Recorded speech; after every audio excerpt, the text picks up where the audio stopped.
on lâche pas l'affaire, parce qu'on est trop tenace, il n'y a rien à faire, on lâche rien. Bonjour, vendredi 22 octobre, retour sur notre action de grève reconductible. Vous avez été quelques-uns à nous interpeller parce que des responsables ont refusé le droit de grève aux salariés mardi, au motif que la CGT n'appelle que le vendredi. Tout d'abord, nous appelons à des temps forts de mobilisation les vendredis, en vous laissant le soin d'organiser le mouvement pour chaque service en fonction des jours que vous aurez choisis. On a donc bien déposé un préavis de grève qui couvre tous les jours de la semaine. On a donc demandé à la direction de faire un petit rappel aux responsables qui n'auraient pas tout bien compris.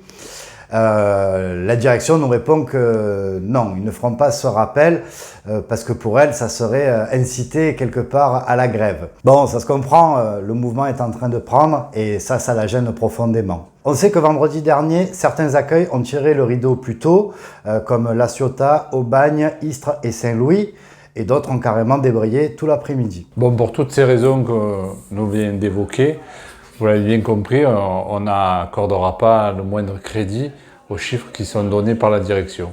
Donc on va profiter de la période des congés pour organiser la remontée systématique par les agents eux-mêmes sur chaque site. En effet, les premières remontées sont bonnes, nous avons des chiffres jusqu'à 100% de grévistes dans certains accueils. Alors vous savez, nos prises de parole n'ont pas touché tous les salariés. Vous connaissez les difficultés qu'on peut rencontrer en ce moment avec le télétravail, mais le mouvement ne peut prendre que de l'ampleur au fur et à mesure qu'on va le populariser. Alors, petit rappel pour les retenues de salaire. Attention, il ne faut pas encadrer un congé ou un week-end par une grève.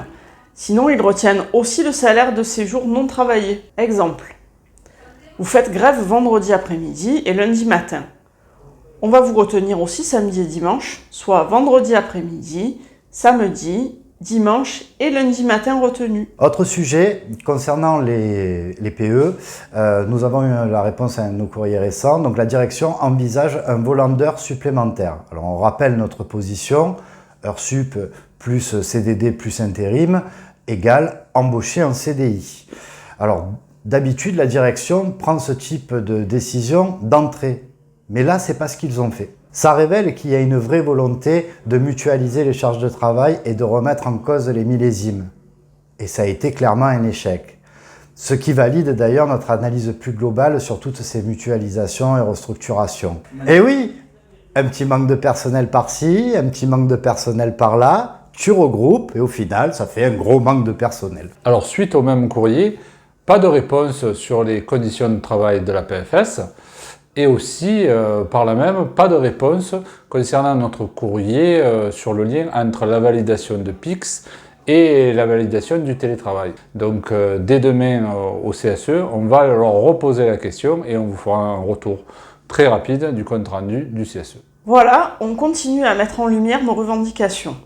Après notre conférence de presse lundi, on était hier à Radio Galère. Aujourd'hui, en travaillant à la sécurité sociale, on n'a même pas de quoi se loger. Puis en plus, par rapport à la valorisation du travail, on leur dit cette année, vous allez avoir une enveloppe de promotion qui n'a jamais été aussi basse depuis des décennies. Si avec le personnel hospitalier, on est traité de la même façon. Le problème, c'est qu'on est moins médiatisé qu'eux. On a permis à l'économie de continuer, on a permis au pays de continuer, et par contre, il n'y a eu aucune reconnaissance pour nous. Il y a 25% des agents de l'assurance maladie, des organismes même sociaux et dans leur ensemble, qui ont accès à certaines prestations de la caisse d'allocation familiale, comme la prime d'activité par exemple.